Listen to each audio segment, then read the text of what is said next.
Ei, gente, senta aí que eu tô aqui pra falar de uma série turca que prometia ser um furacão de paixões e mistérios, mas acabou virando uma brisa passageira. Um cara absurdamente rico, herdeiro de um império que faz inveja a qualquer dinastia, cruzando olhares com uma mulher que luta pelo que acredita, tipo uma heroína saída de um livro de romance daqueles que a gente devora numa noite só.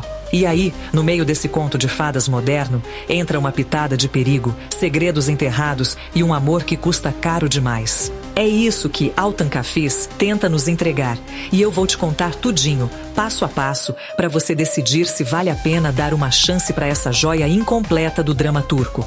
Vem comigo nessa viagem, porque se tem uma coisa que eu adoro, é dissecar essas histórias que nos deixam com o coração na mão e a cabeça girando. Altan Kafes, ou em tradução livre, A Gaiola Dourada. Uma série que começou com uma proposta intensa, um elenco promissor e um visual digno de novela de luxo. Mas acabou deixando os fãs com aquele gostinho agridoce de podia ter sido muito mais.